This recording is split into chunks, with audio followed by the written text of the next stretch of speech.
Are we in an AI bubble? I do not believe we're in an AI bubble today. I was, depending on how you look at it, the privilege and the misfortune of being a tech investor during the year 2000 bubble, which was really a telecom bubble. And I think it's really helpful to compare and contrast today to the year 2000. The year 2000 internet bubble or telecom bubble was defined by something called dark fiber. At the peak, 97% of the fiber that had been laid was dark. Contrast that with today. There are no dark GPUs. And that brings us to our opening fireside chat. We're going to start with a taboo question right out of the gate. Are you ready for it? If AI, I love it. If AI is the biggest trend in the world right now, where is the evidence for it? Why is it only just beginning to show up in the economy? And as Andre Karpathy asked, are agents really just ghosts? To kick this off and to help us answer this question, please join us in welcoming Gavin Baker, Managing Partner and CIO of Atreides. Now, some of you may know Gavin as that really thoughtful guy on Twitter. Anytime some big piece of AI news comes out, I know more than a few people who count on Gavin to explain what the F is really going on. So a huge thank you to Gavin for being with us today. Joining him is our very own David George, General Partner at A16Z.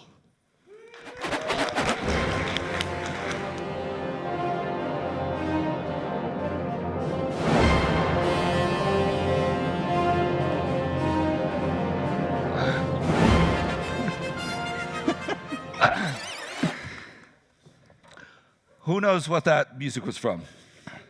Glad they got our pump up music right. Yes. Battlestar Galactica, the original 1977 one, in case we have to all fight Cylons in a few years. It's yeah, good segue into the topic, I guess. So thank you for being here. I always love talking to you. Same. Really grateful to you for inviting me, grateful to your colleagues for having me here. I'm really looking forward to the next 2 days. I think I'm going to learn a lot, so thank you. Yeah. Okay. All right. So the big topic is AI bubble, kind of macro view of things. So maybe just to start with a couple stats to set the stage, and then I want to get your take on where we're at. So we have about $1 trillion of data centers in the US. The plan is to add $3 to $4 trillion in the next 5 years. Over the past 3 years, we have already built out in data center capacity a larger amount of dollars than the entire US interstate highway system, which took 40 years, just in terms of dollars, and that's inflation adjusted. OpenAI alone, I think, has more than $1 trillion of deals set up that they've committed to, and we can talk about that. But at the same time, so those are all like big numbers on infrastructure, and they're scary, and they say, oh, bubble. And Google released a stat recently that they have seen a 150x increase in the amount of tokens processed in the last 17 months. So on the one hand, you've got this crazy, scary sounding build out. On the other hand, you actually have a bunch of usage that's happening. So are we in an AI bubble? I do not believe we're in an AI bubble today. I had, depending on how you look at it, the privilege and the misfortune of being a tech investor during the year 2000 bubble, which was really a telecom bubble. And I think it's really helpful to compare and contrast today to the year 2000. First, I think Cisco peaked at 150 or 180 times trailing earnings. Nvidia's at more like 40 times.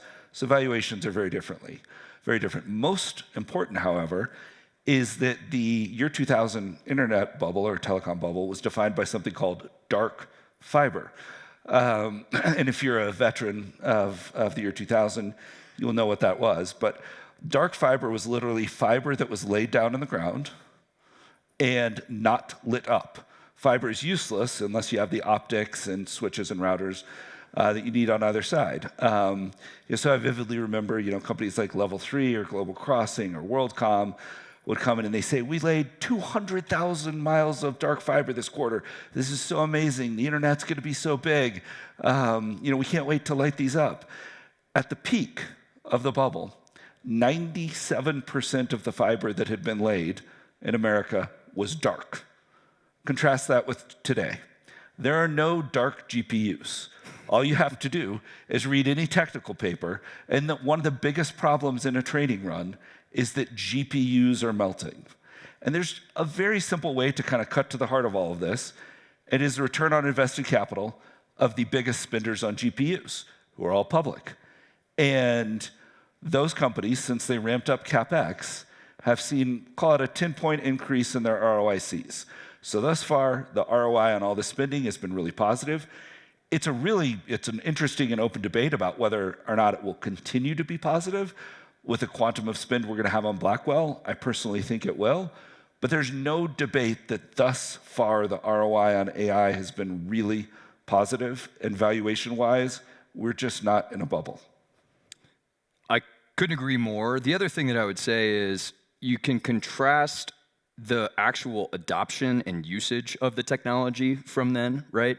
The internet was actually really hard because you had to build a two-sided network. Like, you had to build websites and then you had to get users, and it's much more difficult. In the case of the AI tools, all you have to do is kind of light them up via API or, turn on your website, ChatGPT, and everybody has access to them, right? Built on top of cloud computing, on top of the internet. And, you can get to instant distribution, 1 billion people right away. Absolutely. So the other thing is the counterparties. So you mentioned this. They happen to be the best companies in the history of the world, right? I think collectively, the people who are coming out of pocket, the writing checks for this CapEx, I think they collectively generate like $300 billion of free cash flow a year. Is that right? Some directionally? Round numbers. Yeah, and they have $500 billion of cash on the balance sheet. So whenever people are like, oh my God, it's a bubble, is it gonna pop? I'm like, I think it's kind of fine. I mean, it costs like $40 or $50 billion to light up 1 gigawatt. Yeah, if you're on Nvidia chips. 50 on billion. Nvidia chips. Yeah. Yeah. So, there's kind of like an $800 billion buffer growing $300 billion every year. Yeah, free cash flow at some of them has begun to maybe, Well, this goes to your point on return on invested capital. Yes, we should see that next creep down year. a little yes, bit. Yeah. A little bit of a mismatch in the build out. But it's just, Larry Page apparently internally said, I'm happy to go bankrupt rather than lose this race. And I think that is the mentality for sure at Google and perhaps Meta. It's just seen as existential, and you have to win. Okay, so lots has been written about these round-tripping deals. So give me because round-tripping is a very scary concept from the internet build-out. That was a big problem. What do you make of it here? It is objectively happening. Money is fungible. So Nvidia, if they sign a deal with OpenAI, they can say, hey, you can't use our money to buy our chips, but money is fungible. But it's happening at a very small scale. Yes. Yeah. And I think I didn't know this was like a crypto or blockchain. Yeah, exactly. Good. Yeah. And I think what is driving this isn't the need to finance GPU or data center purchases, but it's actually competitive dynamics. So Nvidia's biggest competitor, it's not AMD, it's not Broadcom. It's certainly not Marvell. It's not Intel. It's Google, and more specifically, it is Google because Google owns the TPU chip, and this is by far, maybe perhaps today, the only alternative to Nvidia for training, and maybe the best inference alternative. And Google's a problematic competitor because they also own a company called DeepMind. And they have a product called Gemini. And I think you could argue that they're the leading AI company today. I think they've taken 15 or 20 points of traffic share in the last 2 or 3 months. And that's just traffic to Gemini. It does not include search overviews. I suspect on an actual traffic basis, Google is bigger than OpenAI, Anthropic, anyone today. And that business is going to run on TPUs. And then we have 3 other labs that are relevant today. There's Anthropic, and that's an Amazon and Google captive. Trainium is, Anthropic is really going to run on TPUs and Trainiums. And so you're left with xAI and OpenAI at the forefront. And if Google is going to a lab like Anthropic and saying, I'm going to help you fundraise and give you chips, I think for competitive reasons, it's very hard for Nvidia not to respond. And as Jensen said, he thinks it's going to be a good investment. So I think the round-tripping concerns are pretty overblown. Yeah. And what Nvidia really needs is they need Meta to get their act together, or another American open source player to emerge, are, maybe some sort of detente with China in AI. Yeah. Yeah, when people ask me about Nvidia and all the moves and the round tripping, my reaction is everything they've done is completely rational. 100% rational. Yeah, long term. Yeah, sure. Some of the things they do may not have as high of a return on capital as other things, but strategically, I think they're all kind of the right moves. Jensen's one of the 2 best CEOs, along with Elon, I have ever known, and I think he's playing a strong hand really well. Yeah. All right. So you started getting into the model companies. Let's just talk about the model. So we can come back to chips and memory and networking because I want to get your take on that. But since we're on the model side, what do you think happens with market structure? Who wins where? Who are you most optimistic about? Where do you have concerns? So I think humility is an important virtue for an investor. And if we're going to make an analogy and say that ChatGPT is to AI, as Netscape Navigator was to the internet. At this point in the internet boom, Google had not been founded. Mark Zuckerberg was in middle school. Travis Kalanick was in kindergarten.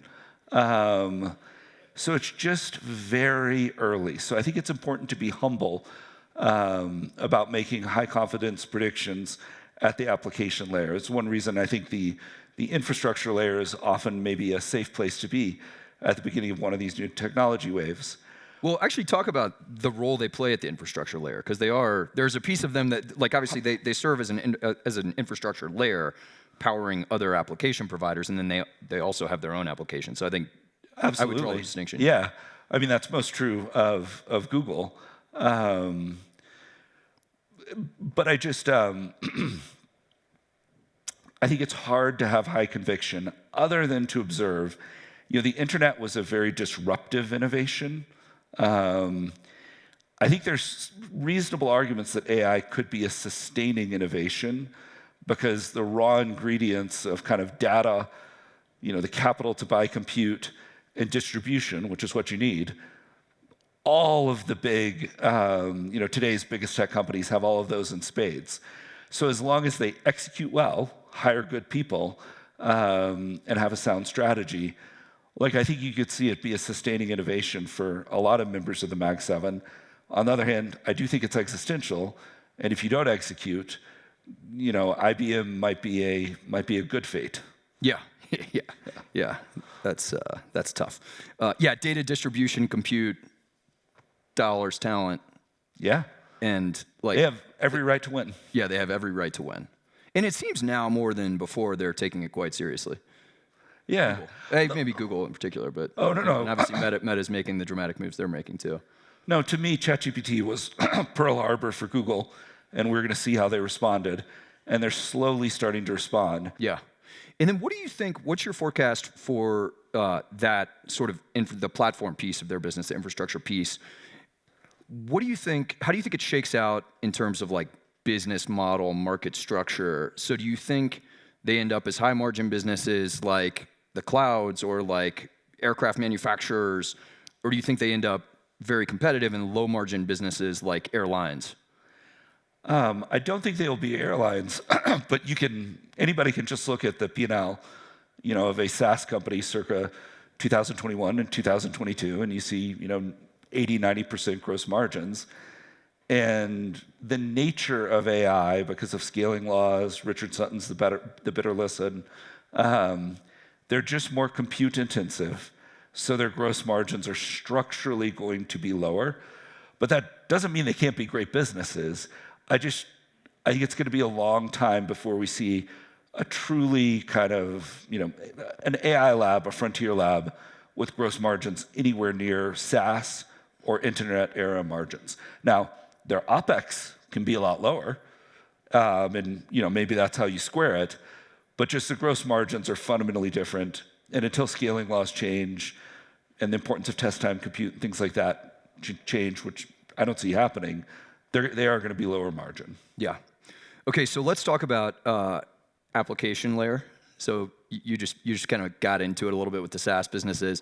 And I don't know if you've waded into this fight on Twitter, but it's sort of, every few months it comes up and it's like, SaaS is terrible and it's dead and, it's all going to go away. And then with Andre's Dwarkesh interview he just did, it's, like the market's reacting positively to it. And it's like a whipsaw reaction. So what do you think happens with SaaS and software? I think I, first said probably in early 24 that I thought all of application SaaS might be a zero, different than infrastructure SaaS. I would say I have a more nuanced view now, and I think there could be some really big application SaaS winners, especially if you serve like a more fragmented SMB customer base. Google is making it really easy if you're a customer of theirs to use your data and essentially make any SaaS app you want, and then your data isn't shared with anyone else. But the critical mistake that I think a lot of retailers made in dealing with Amazon is they looked at Amazon's margins and they said, we don't want to be in that business. And that was obviously a terrible mistake, and here we are 25 years later, and Amazon has really healthy retail margins. And I worry that application SaaS companies are trying to preserve their existing gross margin structures because they believe that if their gross margins go down, their stocks will go down. It is definitionally impossible, given what we just discussed, to succeed in AI without gross margin pressure. And I do not know why they have concerns, because we have an existence proof that a software company can deal well with declining margins. In Microsoft and Adobe, till the whole AI thing came along, it used to be that companies were scared to go from on-premise to the cloud because margins were lower. Cloud margins are lower. They're still good. And Microsoft, they transitioned, from on-premise perpetual licenses with maintenance to a cloud model, and it was a pretty good stock for 10 years. So if you're an application SaaS company, what I would just say is, don't be scared and look at declining gross margins kind of as a mark of success rather than, a badge of shame or something to be feared. It's actually so funny you say that, because whenever we have these discussions about companies, basically every company that comes to present to us is like, we're an AI company. And we always look at their gross margins, and it's become like a badge of honor for them to actually have low gross margins, because we're like, oh my God, people are actually using your AI stuff. Yeah. But if you show up and you're like, I'm an AI company, and it's like, I got 82% gross margins, you're like, I don't think anybody's really using it. You are not. Yeah, it's interesting. Yeah, if you're one of these public companies, would you rather have like $10 of revenue with 90% gross margins, or $50 of revenue with 60% gross margins? It's not hard. Like, it's not that complicated. Yeah. But it's hard to do in the public market. It's hard to do in publics, but if you communicate it, you draw parallels to the cloud transition. I mean, I'm an investor, and I would be excited about it. Yeah. And I don't think I'm alone in the world. And then the big advantage these legacy application SaaS companies have is they do have these really profitable existing businesses. And so you can run your new AI products at break even. And, catch up to the leaders, et cetera, et cetera. And I'm just surprised more people have not done that. Like, why are none of the public coding companies even trying to compete with Cursor? And the reality is Cursor now, they have a trillion tokens. And there will be a point where they have enough coding tokens that it's tough to catch them. But I think today, if you're a public coding company and you said, I'm going to lean in, I'm going to run it break even, I have an existing business, I'm going to attach it to everything, hey, you have a chance. And the prize is clearly really big. I see Martin is skeptical. Martin's shaking his head. You have a chance. I said a chance. So I said a chance. It's like a Dumb and Dumber. You're telling me there's a chance, not like a real chance. You're telling me there's a chance. So, yes, exactly. It's like exactly. Yeah. I totally agree. Yeah, we actually saw. I mean, we see it. We may, if we, Figma, for example, like when they went out, they are extremely high gross margin, and they're like, hey, we're gonna, pretty aggressively distribute our AI tools, and our gross margins are gonna go down, and. Investors asked a few clarifying questions, and then they were like, oh, that actually would be a good thing. And so I'm surprised more people in the public markets aren't doing it. It worked out okay for them. It's working out well. Long game to play. What about on the consumer side, the application layer? So obviously, Google was the portal to the internet, still is the portal to the internet. And the whole business model was predicated upon taking some intent and directing you to someone else's website where they would do stuff with you. It's kind of not going to be that way. It already is not that way with AI. Although I tried the browser today, and I tried to do some pretty basic shopping stuff, and it's still some work to do. But I think it will get there So what do you actually think happens with the sort of market structure of the consumer internet companies? Do they get subsumed into a component of a chatbot interface, or do you think it's something else? So one, humility, hard to say. Two, I would just say, I think the AI companies that have launched these AI browsers may come to regret it, because there's something called Chrome that has, whatever it is, 5 billion users. And if you're Google, you can just go look at what happened with Google Buzz. They are very cautious. They're currently in litigation with the government. And they could easily do this and probably do it even better, but they didn't want to be first. So now you have two AI native companies with their own browsers, let them run for 3 to 6 months, get a little head start, and then, wow, here we are. We had to do this, and I don't know how that's going to work. Maybe for the companies other than Google who don't own Chrome. I guess data and distribution is pretty powerful in that case. Hindsight's 2020. And the one thing I would say is I do think it's tough to bet against the companies with large existing user bases today. And I also think reasoning has fundamentally changed the economics of these frontier models. Pre-reasoning, I often said, if you are a frontier model without access to unique, valuable data and internet scale distribution, you're the fastest depreciating asset in history. I think reasoning really changed that, because the way RL works during post-training, having a big user base now kind of unlocks that flywheel that was at the center of every great consumer internet company, where you have a good product, you get a lot of users, the users make the algorithm better, the algorithm makes the product better, and it just spins. And it's not quite spinning yet in AI, but you can squint and see it. And so I think that fundamentally changes the economics for Anthropic, for XAI, for OpenAI. But, I mean, Mark Zuckerberg's trying hard. Yeah. And we'll see. Yeah. Yeah. Yeah, a lot of smart people in there now. Yeah, for sure. I think the worry is, and I think this is another interesting thing, is if you don't, like, in a strange way, the Chinese open source model ecosystem is a godsend to any American company that's trying to catch those 4 leading labs. Because the problem is, if you don't have Gemini 2.5 Pro, or a later checkpoint of it, or a later checkpoint of Grok that we don't see, or a later GPT checkpoint, training the next model, you're at a big disadvantage. Oh, by the way, one thing I just want to say that drives me crazy is all of these people who say that GPT-5 is the end of scaling laws. GPT-5 is a smaller model. It was not designed to be better. It was designed to be more economical for OpenAI and Microsoft to run. Any reference to GPT-5 and scaling laws is crazy. Sorry, rant over. We get the pedestal up here if you want. Yeah, exactly. Shaking your hand. Yeah, Yes. that'd be good. Yeah. That'd be good. Do you want to talk about chips? Sure. So, okay, I know you love Nvidia. Talk about, your view of Nvidia, AMD, TPUs, ASICs, and how do you think sort of market structure shakes out there, competitive advantage that the various players have? Yeah, I think it is really, it's a fight between NVIDIA and the Google TPU.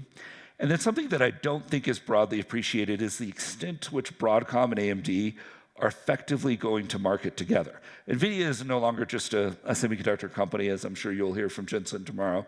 It was a semiconductor company, then a software company with CUDA, now a systems company with these rack-level solutions, and now arguably, a data center level company with the level of architecting they're doing with scale up, scale across, and scale out, scale across networking. So the networking, the fabric, the software, it's all important. And what Broadcom is saying to companies like Meta is, hey, we will build you a fabric that can theoretically compete with NVIDIA's fabric, which is a mixture of NVLink and either InfiniBand or Ethernet. It will build it on Ethernet. It's going to be an open standard. And hey, we'll make you your version of TPU, which, by the way, took Google 3 generations to get working. And you know what? If your ASIC isn't good, you can just plug AMD right in.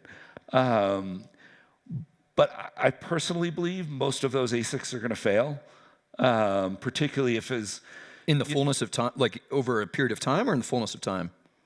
in the next 3 years. I think you'll see a bunch of high-profile ASIC programs canceled, especially if Google starts selling TPUs externally, which has been all over X. And then, who knows exactly how that would work? Because if you're Anthropic, it's just rumored Anthropic wants to buy tens of billions of TPUs. If you're Anthropic, maybe you don't want Google seeing your secret sauce, but there's ways around that. So I think this is really a battle between Google and its TPU, enabled by Broadcom for now, and Google can take the TPU away from Broadcom whenever they want. Yeah. Now, they can't do the Ethernet networking that Broadcom is doing, but they control the TPU.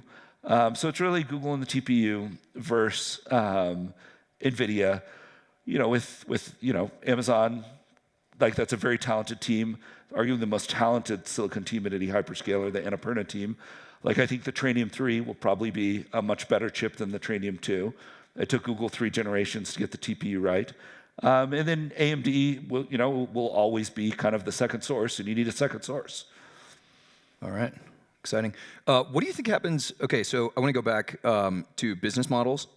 So one of the big things that is widely discussed is like, source of disruption, and most of the CEOs in this room are CEOs of startups who are trying to go beat some incumbent or find, some new market opportunity.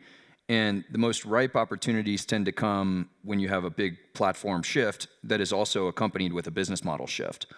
And so there are a couple of areas where I can see it, I feel like in an obvious way. So, we're investors in Decagon, customer support. Like you can pretty easily see a business model that is priced on the resolution of a task because it's so measurable. You can see, like in coding, like a lot of the business model has now shifted to consumption, and obviously, especially for developer-facing things, like that's comfortable and pretty well known. What about the rest of the industry? Because I feel like there's sort of this hand wave thing that is going on, which is like, we're going to go get all of services. But it's like, okay, so how do you actually go do that? It's going to be pretty hard. So do you have any prediction on how that plays out? Well, I think what you're seeing in customer service, which is kind of like an easy first example, we have a lot of textual data. The LLMs are good at text.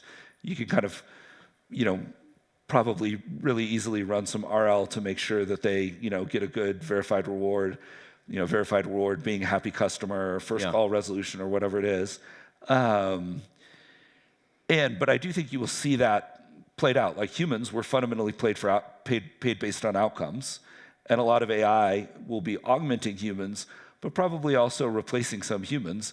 And that will involve being paid for outcomes. Going back to the consumer business model, everybody's talking about affiliate fees. And for sure, I'm going to have, my own AI. It will be a version of Grok, because we're both ex-AI shareholders. It will be a version of Grok that knows me and it likes me. When I want to, the next time I want to go on vacation, it will know the hotels that I like to go to, and it'll say, hey, 3 hotels. I have Gavin coming. Who's got the best price and the best room? It's going to massively upgrade the gifts that you give to Becky. Yes. Becky's in the audience. She really appreciated your Dumb and Dumber reference, I'll have you know. Yeah, and then there will probably be some sort of affiliate fee. And again, that's just being paid for an outcome and kind of closing that loop, which will be probably a little bit of a business model degradation, because why did Google never start a marketplace? Because people overvalue systematically their ability, once they've acquired a customer through Google, to keep it as an organic customer. So they systematically overpay, and they continue doing that. That's why Google never went to outcomes or a marketplace, because advertising leads to the advertisers systematically overpaying. So that inefficiency will be squeezed out. But yeah, we'll go to outcomes, and I think Elon tweeted today that work would become optional. Like instead of buying your vegetables, at a supermarket, you can grow your own garden if you want. Now, who knows how long it takes us to get there? But that doesn't sound wildly implausible to me for how powerful this technology is. And I was just struck, Karpathy, whatever, 2 days ago, is being painted as like a skeptic for saying AGI is 10 years away. Are you kidding? Insane. 10 years? Yeah. That's wild. Yeah, sign me up. Most Well, people have shorter timelines, please. Yeah, well, so no, that's awesome. While we're on the topic of very exciting futuristic things, robotics, do you have a view on? Yeah, very real, and it's going to be Tesla versus the Chinese in the same way it's Tesla versus the Chinese in cars. Electric cars, yeah. I would just say cars, not electric cars. Yeah, cars. Yeah. Do you have a sense of timeline? I mean, you can all watch the Optimus videos. Every roboticist I know is extremely impressed. There's a giant debate: is it going to be humanoids or not humanoids? I think that debate is over because humanoids can kind of learn, from watching YouTube videos, and then it's easier for a human being, to put on a suit and show the robot how to do it. I mean, it's kind of crazy to watch the video of all, the 50 Optimus robots doing 50 different tasks, and then it's very simple. Did you put the glass in the dishwasher correctly or not? This is so fun, Gavin. I always love chatting with you. Let's give a hand to Gavin. Thank you, David. Thank you. All right.